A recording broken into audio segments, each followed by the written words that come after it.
Hello friends, आप सब कैसे हैं। आई होप सभी बढ़िया होंगे, स्वस्थ होंगे। फिर से एक बार आप सभी का स्वागत है हमारे यूट्यूब चैनल एज फंडा में एक नई वीडियो के साथ। भारतीय न्याय संहिता 2023 पार्ट 2 है। ठीक है, वीडियो स्टार्ट करने से पहले मैं आपको बता दूं, आप हमारे टेलीग्राम चैनल को जो है ज्वाइन कर लीजिए। ये यूपीएसआई क्विज फंडा एज फंडा है। ठीक है, इसमें आपको अध्याय और उनकी धाराएं प्रोवाइड कराई गई हैं। इसमें क्विज प्रोवाइड कराई जाती हैं जिनको आप अटैम्प्ट कर सकते हो। ठीक है, यहाँ इसमें आप एज फंडा ऑफिशियल है, इसमें 361 मेंबर्स हैं, आप देख सकते हैं यहाँ पे। इसमें जो सूचना का अधिकार आरटीआई अधिनियम 2005 की आपको लिंक दे रखी है, आप इस पर क्लिक करोगे तो आप इनकी क्विज पे पहुँच सकते हो। मानवाधिकार संरक्षण अधिनियम भी दे रखा है। भारतीय न्याय संहिता 2023 अध्याय और उनकी धाराएं यहाँ पे प्रोवाइड आपको कराई गई हैं। आप इस लिंक पे क्लिक करोगे तो आप उन धाराओं पे पहुंच जाओगे। ठीक है, ये एज फंडा है, 1316 मेंबर्स हैं, आप देख सकते हैं। इसमें इसमें आप जो कोई प्रॉब्लम हो तो आप इसमें चैट कर सकते हैं। ठीक है, चलिए आप हमारे टेलीग्राम चैनल को ज्वाइन कर लीजिए। चलो चलते हैं क्लास की ओर, स्टार्ट करते हैं। अध्याय 1 हम पिछली क्लास में कंप्लीट कर चुके हैं। अध्याय 2 है दंडों के विषय में। ठीक है, यानी पनिशमेंट्स के बारे में इसमें बताया गया है। तो इसमें है धारा 4। स्टार्ट करते हैं हम। धारा 4 क्या कहती है कि अपराधी इस संहिता के उपबंधों के अधीन जिन दंडों से दंडनीय है, मतलब अगर कोई अपराधी है तो उसको जो दंडित किया जाएगा वो धारा 4 में जो दंड दिए गए हैं उनके अधीन ही उसको दंड दिया जाएगा। ठीक है, तो दंड जो है पहले 5 प्रकार के थे, अब जो है 6 प्रकार के दंड कर दिए हैं। जो सामुदायिक सेवा दंड है ये पहले नहीं था तो ये भी जोड़ दिया गया है। ठीक है, सबसे पहले बात करते हैं हम। सबसे पहले दिया है मृत्यु दंड यानी डेथ। इसे मृत्यु की सजा भी कहा जाता है, कैपिटल पनिशमेंट भी इसको हम कहते हैं, डेथ को। तो ये जो है कानूनी दंड है। कैसा दंड है? कानूनी दंड है, किसी भी व्यक्ति को जो है उसके द्वारा किए गए अपराध के लिए दिया जाता है। मान लीजिए किसी व्यक्ति ने कोई अपराध किया है तो उसको दंड दिया जाएगा, लेकिन किस प्रकार का दंड दिया जा रहा है? उसको मृत्यु दंड दिया जा रहा है। लेकिन मृत्यु दंड जो है ये गंभीर अपराधों में ही दिया जाता है, गंभीर अपराधों में ही दिया जाता है, जैसे हत्या या बलात्कार या देशद्रोह के मामले में ही जो है मृत्यु दंड दिया जाता है। ठीक है, समझ में आया। सेकंड नंबर है आजीवन कारावास, इम्प्रिजमेंट फॉर लाइफ। यानी आजीवन कारावास का मतलब होता है कि कम से कम 20 वर्ष कारावास को आजीवन कारावास के बराबर माना जाएगा। ठीक है, कि आजीवन कारावास क्या होगा? 20 वर्ष के 20 वर्ष के कारावास को आजीवन कारावास के बराबर माना जाएगा। कि अगर किसी व्यक्ति को आजीवन कारावास करना है तो उसको कम से कम 20 वर्ष जो है जेल में रहना पड़ेगा। ठीक है, अब आता है थर्ड नंबर है कारावास। अब इस कारावास में भी 2 प्रकार के हैं, एक तो है कठिन कारावास और एक है सादा कारावास। तो कठिन कारावास में जो उसको भाई वहाँ जेल में अगर रहेगा तो उसको काम भी करना पड़ेगा। ठीक है, सादा कारावास में उससे कोई भी काम नहीं कराया जाएगा, उसको सिर्फ जेल में ही रखा जाएगा। तो ये कारावास क्या है? इम्प्रिजमेंट, यानी कि किसी व्यक्ति को किसी अपराध के लिए, मान लो किसी व्यक्ति ने कोई अपराध किया है तो उसे कानून द्वारा जो है निर्धारित अवधि के लिए जेल में रखना पड़ेगा, तो उसी को जो है कारावास कहा जाएगा। कारावास 2 प्रकार का है, कठिन और सादा कारावास होता है। ठीक है, रिगोरियस और सिंपल। तो कठिन कारावास में आपको बताया मैंने कि इसमें भाई काम करना पड़ेगा, जेल में रहोगे तो, और सादा कारावास में आपको कोई भी काम नहीं करना पड़ेगा। ठीक है, आया समझ में। अब बात आती है कि ये कठिन कारावास किसको दिया जाएगा? ये कठिन कारावास जो है किसको दिया जाएगा? तो उस व्यक्ति को दिया जाएगा जिस व्यक्ति पर आपराधिक गतिविधि में शामिल होने का संदेह हो रहा हो, या कोई अपराध किया हो, जैसे कोई ड्रग तस्करी हो या किसी भ्रष्टाचार में शामिल हो, तो उनको कठिन कारावास दिया जा सकता है। ठीक है, फोर्थ नंबर आता है आपका संपत्ति का समपहरण। संपत्ति का समपहरण यानी फॉरफीचर ऑफ प्रॉपर्टी। तो इसमें क्या है कि किसी व्यक्ति से कानून प्रक्रिया के माध्यम से अगर उसकी संपत्ति को छीन लिया जाता है, किसी व्यक्ति से कानून प्रक्रिया के माध्यम से अगर किसी उसकी प्रॉपर्टी को ही छीन लिया जाता है। सीधा सीधा बोलते हैं कि किसी व्यक्ति से कानूनी प्रक्रिया के माध्यम से अगर उसकी संपत्ति को छीन लिया जाता है तो उसको हम संपत्ति का समअपहरण कहते हैं। ठीक है, किससे? कानूनी प्रक्रिया से। किसके द्वारा? लीगल प्रोसेस के द्वारा। लीगल प्रोसेस के द्वारा अगर उसकी प्रॉपर्टी को छीन लिया जाता है तो उसे संपत्ति का समअपहरण कहा जाता है। ठीक है, 5th नंबर पे आता है जुर्माना यानी फाइन। ये भी एक पनिशमेंट है। मान लो जब कोई व्यक्ति जो है यातायात नियमों का उल्लंघन करता है तो उसको फाइन भरना पड़ता है, तो उसको फाइन भरना पड़ता है। ठीक है, जो कोई व्यक्ति, if a person violates traffic rules he can be find. ठीक है, अगर कोई व्यक्ति जो है ट्रैफिक के नियमों का पालन नहीं करता है तो उसको फाइन भरना पड़ता है। ठीक है, तो इसे जुर्माना बोलते हैं। अब है सामुदायिक सेवा। ये सामुदायिक सेवा जो है पहले नहीं था। ठीक है, पहले 5 प्रकार के दंड थे, लेकिन अब इसको जोड़ दिया गया है सामुदायिक सेवा यानी कम्युनिटी सर्विस। अब सामुदायिक सेवा का क्या मतलब है कि कम्युनिटी सर्विस क्या है? मान लीजिए आप किसी अपराधी ने कोई अपराध किया हुआ है तो उसको जो है काम करना पड़ेगा बिना वेतन के ही, यानी सामुदायिक के लाभ के लिए बिना वेतन के काम करना पड़ता है इसमें। तो वो क्या कहलाता है? सामुदायिक सेवा कहलाता है। The work without pay for the benefit of the community.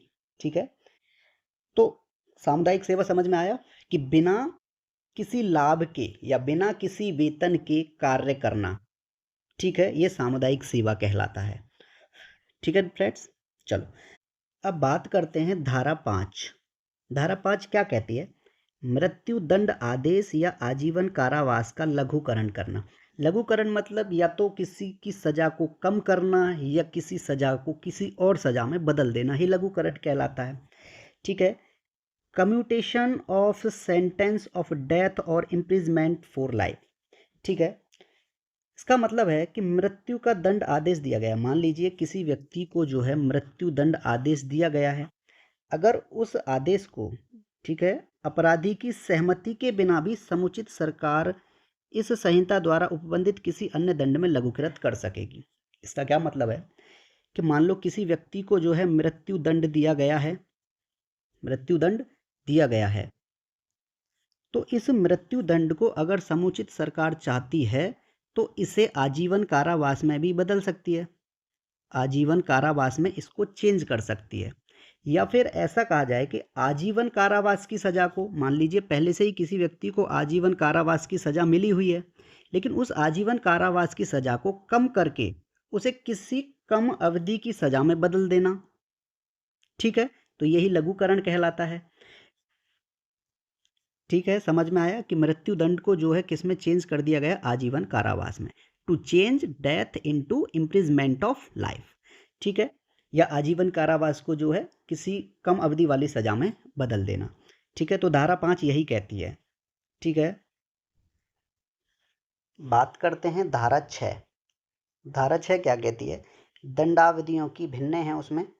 ठीक है, यानी fractions of terms of punishment. Fractions of terms of punishment यानी किस प्रकार से किस समय कितना दंड दिया जाएगा। बात करते हैं दंडावधियों की भिन्नों की गणना करने में आजीवन कारावास को 20 वर्ष के कारावास के तुल्य ही गिना जाएगा।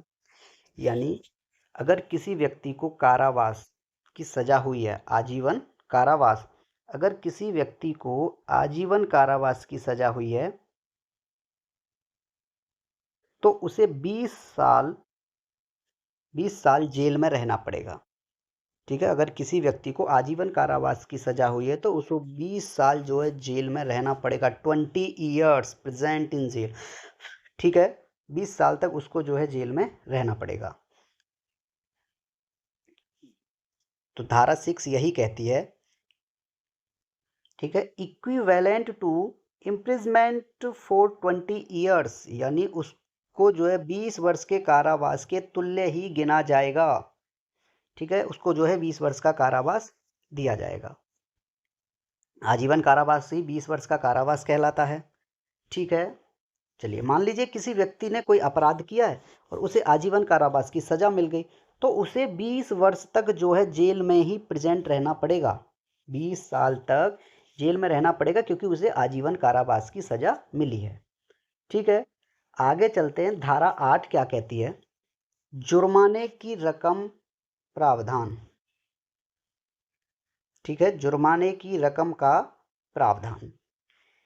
प्रोविजन फॉर पेनल्टी अमाउंट, यानी किस पर कितना जुर्माना लगेगा, कैसे लगेगा, ये सब इसमें बताया गया है। बात करते हैं, फर्स्ट पॉइंट क्या कहता है?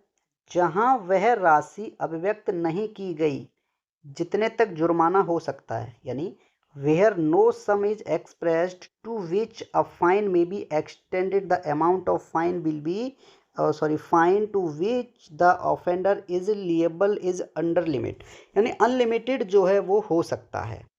अगर मान लीजिए कहीं भी जो है कि जुर्माने की रकम इतनी है, किसी अपराध में जो है, कोई अपराध है और उसमें जो है फाइन नहीं बताया गया कि इसमें फाइन कितना लगेगा, तो वहाँ पे जो है उस फाइन की कॉस्ट जो है वो असीमित होगी। कैसी होगी? असीमित होगी, अनलिमिटेड होगी, बट अत्यधिक यानी एक्सेसिव, ज़्यादा अत्यधिक नहीं होगी। अनलिमिटेड हो सकती है, यानी असीमित हो सकती है, लेकिन अत्यधिक नहीं होगी।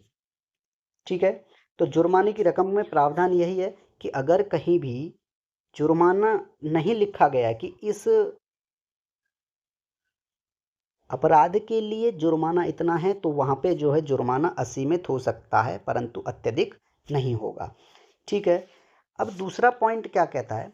यदि किसी अपराधी को कारावास के साथ साथ जुर्माने से भी दंडित किया गया है, यानी किसी व्यक्ति को कारावास तो मिला ही है, यानी उसको जेल तो हुई हुई है, और उसको जो है फाइन भी लगाया गया है, कि उसको जो है फाइन भी लगाया गया है, तो उस स्थिति में जो है यदि एक निश्चित अवधि में जुर्माना अदा नहीं किया गया, मान लीजिए कि जेल में किसी व्यक्ति को जेल भी हुई है और उसको फाइन भी लगाया गया है, और उस फाइन को जो है वो एक निश्चित अवधि में अदा नहीं कर पाता है, तो अपराधी को उस इस निश्चित अवधि के कारावास में रहेगा। ठीक है, तो अपराधी एक निश्चित अवधि के लिए कारावास में ही रहेगा अगर वो फाइन नहीं दे पाता है। तो मान लीजिए किसी अपराधी को जो है 10 साल का कारावास मिला है। अगर किसी अपराधी को जो है 10 साल का कारावास मिला है और उसके साथ साथ उसको जो है 100 रुपये का जुर्माना भी लगाया गया है, यानी उसको 10 साल का कारावास तो मिला ही है, साथ ही उसको 100 रुपये का जुर्माना भी लगा दिया गया। अब वो जुर्माना नहीं दे पाया, अगर वो ये जुर्माना नहीं दे पाता है तो इस जुर्माने के बदले उसको कारावास भोगना पड़ेगा। क्या भोगना पड़ेगा? उसको कारावास भोगना पड़ेगा। लेकिन कितने वर्ष का वो कारावास भोगना पड़ेगा? वो सिर्फ मुद्रा पर डिपेंड होगा कि मुद्रा कितनी है, यानी कितने रुपए थे, उसी पर ये डिपेंड करता है। ठीक है, कि किसी व्यक्ति को 10 साल की सजा मिली, उसके पास और उस पर जो है 100 रुपये का उस पर जो है जुर्माना लगाया गया। अगर उस 100 रुपये के जुर्माने को वो नहीं देता है, नहीं दे पाता है, असमर्थ है देने में, तो उस 100 रुपये के बदले उसको कारावास भोगना पड़ेगा। ठीक है, कितने वर्ष का होगा ये मुद्रा पर डिपेंड करता है कि कारावास कितने वर्ष का होगा, जितनी मुद्रा है उतने वर्ष का उसको कारावास होगा। ठीक है, अब थर्ड पॉइंट है, यदि कोई अपराधी जुर्माना देने में विफल रहता है, if an offender fails to pay the fine. मान लीजिए कोई अपराधी है और वो जुर्माना नहीं दे पा रहा है, कोई अपराधी अगर जुर्माना नहीं दे पा रहा है तो जुर्माने के बदले दिया गया अतिरिक्त कारावास, मान लो जब उसने फाइन नहीं दिया तो उसको क्या हुआ, उसको भाई जुर्माने के बदले जो है उसको अतिरिक्त कारावास मिलेगा, तो उस अपराध के लिए निर्धारित अधिकतम कारावास के 1/4 से अधिक नहीं हो सकता है। समझ में आया? यहाँ पे 2 लिमिटेशंस लग गई हैं। कौन कौन सी? मान लो इस अपराध की सजा ही 20 साल होती, मान लो इस अपराध की सजा, मैंने माना कि इस अपराध की सजा ही 20 साल है, तो अब इस स्थिति में उसे सजा जो है 1/4 ही, यानी उसको जो है अब सिर्फ 5 साल ही जेल में रहना पड़ेगा। ठीक है, दूसरी लिमिटेशंस यहाँ क्या लग गई? यदि कोई अपराधी जुर्माना देने में विफल है, अगर कोई भी ऑफेंडर अगर फेल हो जाता है वो फाइन देने में, तो जुर्माने के बदले दिया गया अतिरिक्त कारावास उस अपराध के लिए निर्धारित अधिकतम कारावास के 1/4 से अधिक नहीं हो सकता है। ठीक है, तो fine can not be exceed 1/4 of the maximum punishment prescribed for that offence. मैंने कहा अगर किसी भी अपराधी को जो है 20 साल की जो है उसको कैद मिली है, 20 ईयर्स के लिए उसको जो है सज़ा मिली है। अब 20 ईयर्स की उसको सज़ा तो मिल गई, लेकिन यहाँ पे जो है दूसरी लिमिटेशंस ये लग गई कि उसको जो है सिर्फ 1/4 से अधिक नहीं हो सकता कारावास। अधिकतम कारावास, यहाँ पे कारावास है कि 1/4 से अधिक नहीं हो सकता है। अधिकतम कारावास जो है 1/4 से अधिक नहीं हो सकता। इसका मतलब है अगर 20 साल की किसी को सज़ा मिली है तो वहाँ उसको सिर्फ जो है 5 साल ही सज़ा मिलेगी, 5 साल ही सज़ा मिलेगी। ठीक है, आया समझ में यहाँ? चलिए आगे बढ़ते हैं। पॉइंट नंबर 5 क्या कहता है? यदि कोई अपराधी जुर्माना या सामुदायिक सेवा से दंडनीय है, अगर किसी भी ऑफेंस को जो है पनिशेबल किया गया है किससे? फाइन और कम्युनिटी सर्विस से। फाइन और कम्युनिटी सर्विस से अगर किसी अपराधी को यानी ऑफेंस को अगर जो पनिशेबल किया गया है तो वह कारावास जिसे न्यायालय जुर्माना देने में विफल व्यक्ति को देगा। जब कोर्ट उसको जो है फाइन देगा कि पनिश करेगा, ठीक है, तो वो क्या होंगे? कारावास सादा होगा। कारावास कैसा होगा? सादा होगा। मान लो कोई भी व्यक्ति जो जुर्माना देने में विफल हुआ है तो उसमें जो है कारावास कैसा होगा? सादा होगा, बिल्कुल सिंपल होगा, वहाँ उसको काम नहीं करना पड़ेगा। वह अवधि और अवधि का, ठीक है, तो कारावास तो सादा होगा परंतु अवधि किस पर डिपेंड करेगी? जुर्माने पर, कि जुर्माना कितना लगाया गया है, उस पर फाइन जो है कितना लगाया गया है, तो वो सब उस पर डिपेंड करता है। तो इसमें जो है पार्ट ए क्या कहता है कि यदि जुर्माने की राशि 5,000 से अधिक ना हो, if the amount of fine does not exceed 5,000, मतलब 5,000 रुपये से अगर मान लीजिए मैंने माना सिर्फ 5,000 रुपये ही जुर्माना है और इसको अपराधी नहीं दे पा रहा है, तो इस 5,000 के बदले उसे 2 माह तक कारावास झेलना पड़ेगा, यानी उसको 2 माह तक कारावास झेलना पड़ेगा। ठीक है, 5,000 के बदले जो है वो 2 माह तक कारावास झेलेगा अगर वो 5,000 रुपये देने में जो है असमर्थ रहता है तो। वहीं दूसरा एक बी पॉइंट क्या कहता है कि यदि जुर्माने की राशि 10,000 से अधिक ना हो, यानी अगर जुर्माने की राशि पहले 5,000 थी तो उसमें 2 महीने की सज़ा मिल रही थी, अब जो है राशि डबल हो गई, 10,000 रुपये हो गई। अगर राशि 10,000 से अधिक ना हो यानी 10,000 ही हो तो कारावास जो अधिकतम 4 मास का होगा, यानी 4 महीने उसको कारावास भोगना पड़ेगा, 4 महीने उसको जेल में रहना पड़ेगा। ठीक है, तो if the amount of fine does not exceed ₹5,000, अगर 5,000 से अधिक ना हो देन तब the imprisonment can be a maximum of 2 months. ठीक है, तो उसे 2 माह 4 माह, सॉरी यहाँ 2 नहीं होगा, मिस्टेक है यहाँ पे 4 माह। ठीक है, 4 महीने का उसको कारावास भोगना पड़ेगा अगर जुर्माने की राशि 10,000 है तब। ठीक है, आया समझ में? अगर राशि 5,000 है तो कारावास 2 माह का झेलना पड़ेगा, अगर राशि जो है 10,000 तक है तो उसे कारावास 4 माह का झेलना पड़ेगा। ठीक है, आगे बढ़ते हैं। धारा 9 क्या कहती है? यहाँ तक आपको सबको समझ में आया, सब क्लियर है? फिर एक बार बोलता हूँ, हमारे टेलीग्राम चैनल को जो है आप ज्वाइन कर लीजिए, वहाँ पे क्विज़ आपको मिलती रहेगी। ठीक है, बात करते हैं अब धारा 9 कि कई अपराधों से मिलकर बने अपराध के लिए दंड की अवधि। कई अपराधों से मिलकर, यानी 4 या 5 अपराध हैं, उनसे मिलकर एक बड़ा अपराध बन गया। लिमिट ऑफ पनिशमेंट, दंड की अवधि of offence made up to civil offences, यानी कई अपराधों से मिलकर बने अपराध के लिए दंड की अवधि क्या होगी? तो इसमें लिखा है जहां कोई बात जो अपराध है, मान लीजिए कहीं लड़ाई हो गई 2 व्यक्तियों में और एक व्यक्ति ने दूसरे व्यक्ति को पीट दिया, ये भी अपराध है, या एक व्यक्ति ने कहीं चोरी की है तो वो भी अपराध है। तो ऐसे भागों से मिलकर बनी है जिसमें का कोई भाग स्वयं अपराध है, जिसमें का स्वयं कोई भाग अपराध है, वहां अपराधी अपने ऐसे एक से अधिक दंड के लिए दंडित नहीं किया जाएगा। मान लीजिए भाग स्वयं अपराध है, जिसमें का कोई भाग स्वयं अपराध है। मान लीजिए आपने किसी व्यक्ति को एक थप्पड़ मारा या 4 थप्पड़ मारे, तो आपने अपराध किया है, ठीक है। तो वही ये कहता है, where something which is an offense consists of a part of which any one part is itself an offense, the offender shall not be punished with more than one such punishment।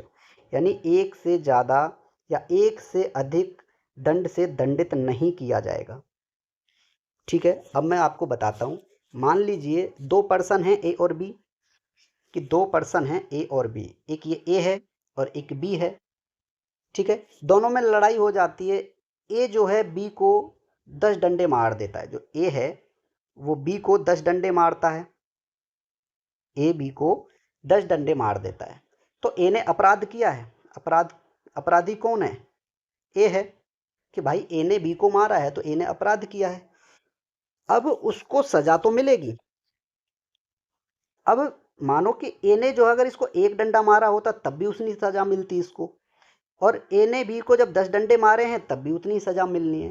तो यही कहता है कि वहां अपराधी अपने ऐसे एक से अधिक दंड से दंडित नहीं किया जाएगा, तब तक ऐसा प्रावधान ना किया गया हो। जब तक ऐसा कोई प्रावधान ना किया गया हो कि एक से अधिक दंड दिए जा सकते हैं, तो जब तक जो है इस ए को 10 दंडों के लिए भी एक ही बार दंडित किया जाएगा। या ए ने जो है 2 व्यक्तियों को पीट दिया हो, अब बी और सी को पीटा हो, ए ने जो है इन दोनों को पीटा हो, तो भी इसको एक ही बार दंडित किया जाएगा ए को, ठीक है। तो ये नहीं कि बी के लिए 10 साल अलग से झेलना पड़ेगा सजा उसको, और सी के लिए अलग से 10 साल झेलना पड़ेगा, नहीं। अगर उसको 10 साल सजा मिलनी है तो वो बी और सी दोनों की पिटाई के लिए बराबर ही है। ये नहीं कि बी के लिए अलग मिलेगी और सी के लिए अलग मिलेगी, नहीं। ए को जो है सजा एक ही बार मिलेगी, बार बार नहीं मिलेगी, ठीक है। ये समझ में आया। धारा 9 कंप्लीट हो गई। आगे बढ़ते हैं हम। धारा 11। धारा 11 क्या कहती है? एकांत परिरोध यानी एकांत कारावास। परिरोध को ही कारावास कहते हैं, लिख देता हूं यहाँ पे, ठीक है। परिरोध को ही कारावास ही कहते हैं। सॉलिटरी कॉन्फिनमेंट, ठीक है, सॉलिटरी कॉन्फिनमेंट। अब क्या होता है इसमें एकांत कारावास में? चलो पहले ये बताता हूँ। जब कोई व्यक्ति ऐसे अपराधों के लिए दोषी है जिसके लिए इस संहिता के अधीन कठोर कारावास से दंडित करने की शक्ति है। मान लीजिए कि कोई व्यक्ति ऐसे अपराधों के लिए दोषी है जिसको जो है इस संहिता के अधीन यानी धारा 11 के अधीन उसको दंडित किया जाना है, तो न्यायालय उसको आदेश दे सकता है कि जो दंड दिया गया उसका कुछ भाग एकांत कारावास में बिताना पड़ेगा उसको। एकांत कारावास में मान लीजिए कि उसको जो है 2 या 1 साल की सजा हो गई। मैंने मान लिया उसको, किसी व्यक्ति को 1 साल की सजा हो गई, तो उस 1 साल में जो है उसको एकांत परिरोध यानी एकांत कारावास भी भोगना पड़ेगा। और एकांत कारावास जो है ना 3 माह से अधिक नहीं हो सकता है। कितने माह से? 3 महीने से अधिक नहीं हो सकता है, लिखा हुआ है, ठीक है। 3 महीने से अधिक नहीं होगा। When a person is guilty of any of the offense for which there is power to under this code to be punishable with rigorous imprisonment, ठीक है। तो कोर्ट जो है उसको सजा तो देगा, कौन सी वाली? एकांत परिरोध की उसको सजा मिली है, लेकिन उस एकांत परिरोध में उसको सिर्फ 3 महीने तक ही अलग रख सकते हैं। 3 महीने तक ही उसको एकांत कारावास दिया जा सकता है। एक बार में किसी व्यक्ति को 3 महीने का कारावास दिया जा सकता है। मान लीजिए एक व्यक्ति को जो है किसी अपराध के लिए कठोर कारावास से दंडित किया गया है। किसी व्यक्ति को कठोर कारावास से दंडित किया गया है, तो दंडित तो किया गया, तो उस अपराध को, जो अपराध किया है ना, उस अपराध के बदले उस अपराधी को जो है 3 महीने तक, उस अपराधी को जो है 3 महीने तक क्या करना पड़ेगा, एकांत कारावास में रहना पड़ेगा जहाँ पे कोई लोग नहीं रहते हैं। एक कमरे में उसको बंद कर दिया जाएगा, ठीक है, एकांत कारावास ही कहा जाता है उसको। उसको बिल्कुल सभी जो वहाँ पे और भी लोग जो जेल में हैं उनसे बिल्कुल अलग रखा जाएगा, उसी को एकांत परिरोध कहा जाता है या एकांत कारावास कहा जाता है। अब इसमें भी कुछ पॉइंट्स हैं, क्या हैं, पॉइंट ए क्या कहता है, यदि कारावास की अवधि 6 माह से अधिक ना हो, मान लीजिए किसी व्यक्ति को, मान लीजिए ए है, ए व्यक्ति है, उसको जो है क्या किया है, उसको 6 महीने का जो है कारावास मिला है, ठीक है, 6 महीने का कारावास मिला है, लेकिन उस 6 महीने के कारावास में, ठीक है, तो 1 माह का, उस 6 महीने में उस ए व्यक्ति को जो है 1 महीने का एकांत कारावास झेलना पड़ेगा। मान लीजिए 6 महीने का कारावास किसी व्यक्ति को अगर मिलता है तो उसे उन 6 महीने में 1 महीने का जो है एकांत कारावास भी झेलना पड़ेगा, यानी वो उन व्यक्तियों के साथ नहीं रह सकता है जो जेल में हैं। 6 महीने में से 1 महीने उसको बिल्कुल अलग रहना पड़ेगा, ठीक है। अब दूसरा पॉइंट यही कहता है कि अगर उस व्यक्ति को 6 महीने से अधिक हो सजा, अगर कारावास इसी ए को जो है, इसी ए को कारावास जो 6 वर्ष से, सॉरी 6 मंथ से ज़्यादा का मिला है, यानी 6 माह से ज़्यादा का अगर इसे कारावास मिला है, मैंने मान लिया 6 महीने से ज़्यादा का इसको कारावास मिल गया, अब उस कारावास की अवधि में इसको एकांत कारावास भी झेलना पड़ेगा, यानी 12 मंथ्स का इसको कारावास मिल गया या 10 मंथ्स का इसको कारावास मिल गया है, तो इस 10 मंथ्स बोलते हैं इसको, अगर इसको 10 मंथ्स का कोई कारावास मिला है ना, तो इसमें इसको 2 महीने का जो है एकांत कारावास भी झेलना पड़ेगा, इस ए को 2 महीने का एकांत कारावास झेलना पड़ेगा। और यहाँ पे सी है, और ये सी पॉइंट क्या कहता है, यदि कारावास की अवधि 1 वर्ष से अधिक हो, ठीक है, अगर किसी अपराधी को जो है कारावास मिला है 1 वर्ष से ज़्यादा का मिला है, 1 वर्ष से ज़्यादा का मिला है, मान लीजिए इसी ए को जो है कारावास मिल गया है, कितना, 1 वर्ष से ज़्यादा का मिला है, 1 वर्ष से ज़्यादा का अगर इसको कारावास मिला है, तो इस 1 वर्ष के कारावास में जो है वो 3 महीने एकांत कारावास में रहेगा। 3 महीने किस में रहेगा, एकांत कारावास में रहेगा, उसे एकांत कारावास 3 महीने का भोगना पड़ेगा अगर उसे कारावास जो 1 वर्ष से ज़्यादा का हुआ है, ठीक है। तीनों पॉइंट्स मैंने क्लियर कराए हैं। If the period of imprisonment exceeds 1 year, ठीक है, यदि कारावास की अवधि 1 वर्ष से अधिक है तो solitary confinement shall not be exceed 3 months, तो एकांत जो कारावास होगा वो 3 महीने से ज़्यादा नहीं हो सकता है, ठीक है। अगर अवधि 6 महीने की है तो एकांत परिरोध यानी एकांत कारावास जो वो 1 महीने से ज़्यादा नहीं हो सकता है, ठीक है। अगर 6 महीने से अधिक है आपका कारावास तो उसमें 2 महीने का एकांत कारावास झेलना पड़ेगा। अगर कारावास 1 साल से ज़्यादा का है तो उसमें एकांत कारावास 3 महीने से अधिक नहीं हो सकता, 3 महीने का ही रहेगा। अब यहाँ तक क्लियर है सबको, कोई डाउट हो तो आप पूछ सकते हैं टेलीग्राम चैनल पे आके हमारे। अब बात करते हैं धारा 12, धारा 12 क्या कहती है कि एकांत परिरोध की अवधि यानी लिमिट्स ऑफ सोलिटरी कॉन्फिनेंस, यानी एकांत परिरोध तो है ही, उसको दिया जाएगा, लेकिन उसमें भी कुछ पॉइंट्स हैं, उसमें भी कुछ गैप्स हैं, ठीक है। वो क्या है, पॉइंट 1 कहता है कि एकांत परिरोध किसी भी दशा में एक बार में 14 दिन से अधिक नहीं हो सकता है, यानी अगर किसी व्यक्ति को, वही देखो एक लिमिटेशन और आ गई कि पहले क्या था कि 6 महीने से अधिक ना हो, जैसे इसमें मैं बताता हूँ आपको, इसमें पहले क्या था कि 6 महीने से अधिक ना हो तो 1 महीने से अधिक नहीं होगा, क्या, एकांत परिरोध 6 महीने से अधिक नहीं होगा, एकांत परिरोध 1 महीने से अधिक नहीं होगा अगर उसको कारावास 6 महीने का हुआ है।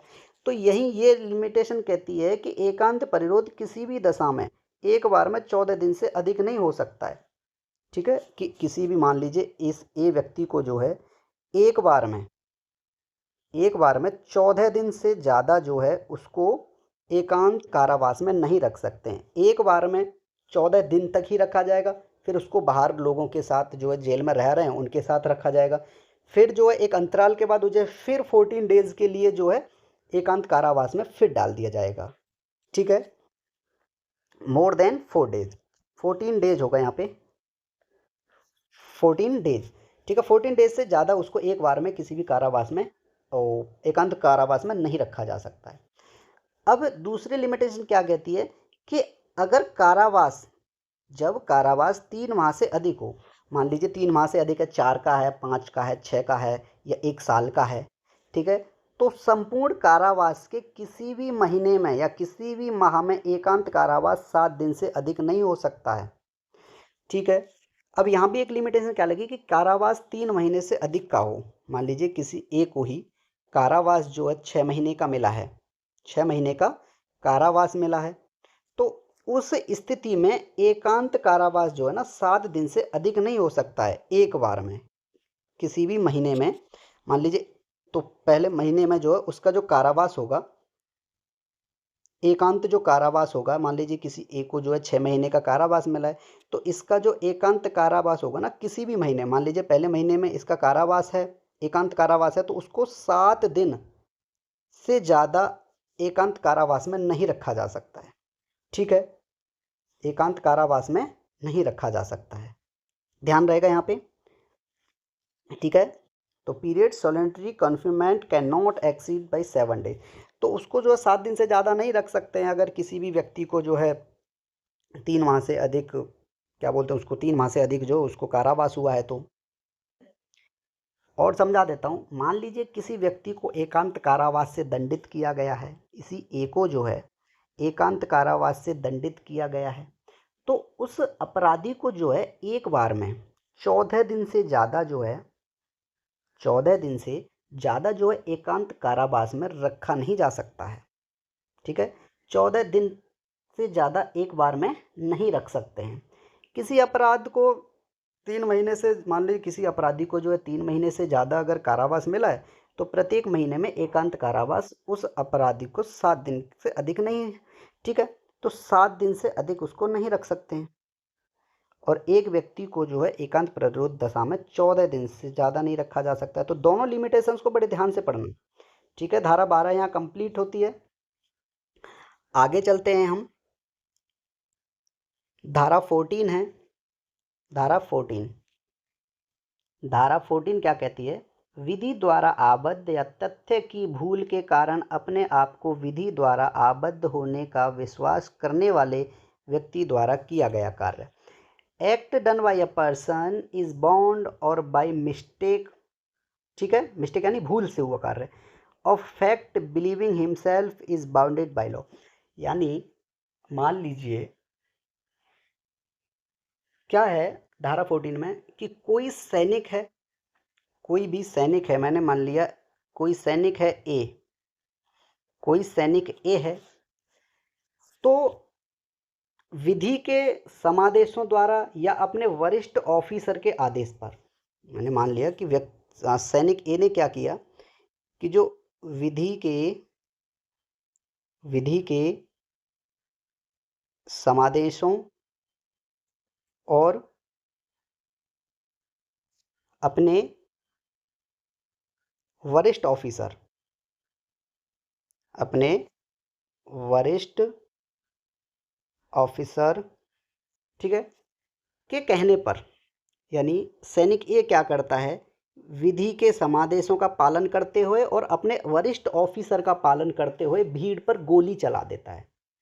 कि भाई उसके बड़े ऑफिसर ने कहा सैनिक को कि आप गोली चलाओ, तो सैनिक को गोली चलानी पड़ेगी क्योंकि वो विधि के समादेशों और अपने वरिष्ठ ऑफिसर के आदेशों का पालन कर रहा है। तो इस स्थिति में जो है सैनिक द्वारा कोई भी अपराध नहीं किया गया है, कि सैनिक ने जो गोली चलाई है उसको कोई अपराध नहीं माना जाएगा। क्यों? क्योंकि उसने तो समादेशों का पालन करते हुए और अपने वरिष्ठ ऑफिसर का पालन करते हुए ऐसा किया है। उसको कहा गया है वरिष्ठ ऑफिसर्स का, विधि के समादेशों में यह है कि अपने वरिष्ठ ऑफिसर्स का कहना मानो, तो उसने कहना माना और गोली चला दी, तो उसमें सैनिक की कोई गलती नहीं है। ठीक है, धारा 14 यही कहती है। समझ में आया? चलिए, तो जिम्मेदार कौन है? जिम्मेदार वरिष्ठ ऑफिसर है। जवाब वरिष्ठ ऑफिसर को ही देना है, सैनिक को कोई जवाब नहीं देना है। क्योंकि उसने तो भाई उसके वरिष्ठ ऑफिसर है, उसके आदेशों का पालन कर दिया। ठीक है, चलिए आगे बात करते हैं हम धारा 17।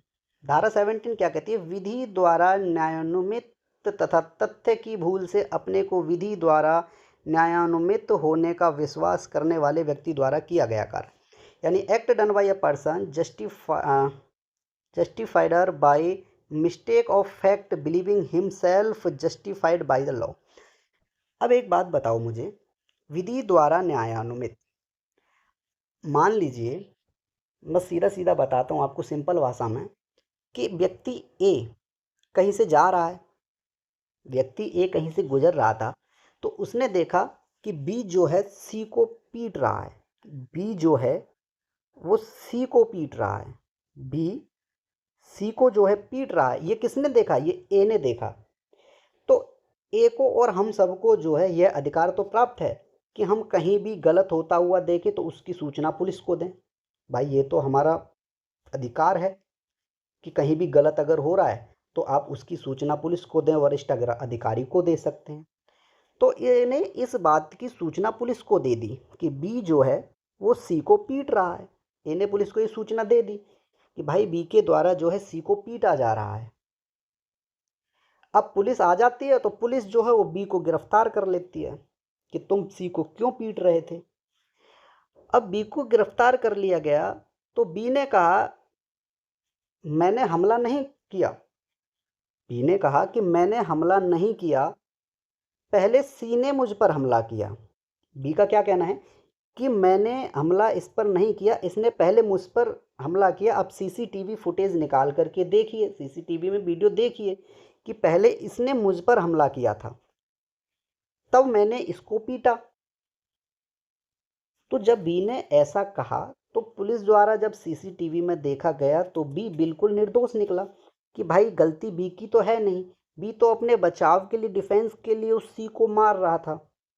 ठीक है, बी तो अपने बचाव के लिए जो है वो सी को मार रहा था और ए को लगा कि बी सी को पीट रहा है। ए को क्या लगा कि बी जो है वो सी को पीट रहा है। तो इस कंडीशन में जो है ए ने कोई अपराध नहीं किया है, जो उसने देखा वही बताया। भाई ए ने तो यही देखा ना कि बी जो है सी को पीट रहा है, लेकिन ए को ये थोड़ी नहीं पता था कि पहले सी ने बी को पीटा, वो अपने बचाव के लिए जो है सी को पीट रहा है बी। तो इसमें जो है ए ने जो गलत सूचना दी, इसमें कोई अपराध नहीं किया है, ए द्वारा कोई अपराध नहीं किया गया है। ठीक है, तो धारा 17 यही कहती है। अब बात करते हैं धारा 20। धारा 20 क्या कहती है कि 7 वर्ष से कम आयु के शिशु का कार्य। ठीक है, act of the child under 7 year age, यानी अगर कोई भी बच्चा जो है 7 साल से कम उम्र का है तो उसके द्वारा कोई भी किया गया कार्य अपराध नहीं माना जाएगा। ठीक है, कोई भी कार्य अपराध नहीं माना जाएगा। तो यही लिखा है कि कोई बात अपराध नहीं होगी जो 7 वर्ष से कम आयु के शिशु द्वारा की जाएगी। Nothing shall be an offence, कोई भी बात अपराध नहीं होगी which is done by child, जो बच्चे द्वारा की जाएगी अंडर एज ऑफ 7 ईयर, यानी जिसकी एज जो है 7 वर्ष से कम होगी। ठीक है, या 7 वर्ष हो या 7 वर्ष से कम हो, तो उसकी जो है कोई भी किया गया कार्य अपराध नहीं माना जाएगा। मान लीजिए कोई बच्चा है 7 वर्ष का है, ठीक है, ए व्यक्ति है कोई 7 वर्ष का है वो, या 7 वर्ष से छोटा है। ठीक है, तो अब वह किसी परिस्थिति में चोरी कर लेता है, अगर ए जो है चोरी कर लेता है किसी भी परिस्थिति में, तो उसके द्वारा किया गया अपराध अपराध नहीं माना जाएगा। क्यों? क्योंकि उसकी एज जो है 7 वर्ष से कम है। हमारा जो भारतीय न्याय संहिता 2023 की धारा 20 यही कहती है कि अगर कोई बच्चा जो है 7 वर्ष से कम उम्र का है तो उसके द्वारा जो है किया गया कोई भी कार्य जो है क्या नहीं माना जाएगा, किया गया कार्य जो है अपराध नहीं माना जाएगा, उसको कोई सज़ा नहीं दी जाएगी अगर बच्चा जो है 7 साल से कम उम्र का है। तो यहाँ पे धारा 20 खत्म हो चुकी है। ठीक है, अब फिर एक बार बोलता हूँ, हमारे एज फंडा चैनल है उस पर टेलीग्राम पर आप उसको ज्वाइन कर लीजिए और यूट्यूब चैनल को भी सब्सक्राइब कर लीजिए, आपको नोटिफिकेशन मिलती रहेगी। ठीक है, वीडियो को लाइक ज़रूर करना। पार्ट 2 यहाँ तक 20 धारा 20 तक हमने जो यहाँ पे ख़त्म कर दिया है। ठीक है, टेलीग्राम के बहुत फ़ायदे होते हैं, टेलीग्राम पे जो आपको क्विज़ वगैरह मिल जाते हैं, आप उनको अटेम्प्ट कर सकते हैं। आप अपनी प्रिपरेशन का अंदाज़ा लगा सकते हैं कि हमारी प्रिपरेशन जो कितनी चल रही है। तो टेलीग्राम के भी बहुत फ़ायदे हैं, इसलिए टेलीग्राम को भी आप ज्वाइन कर लीजिए। ठीक है, बाकी बने रहिए हमारे साथ हमारे यूट्यूब चैनल एज फंडा में। धन्यवाद, मिलते हैं अगली वीडियो के साथ। Thank you.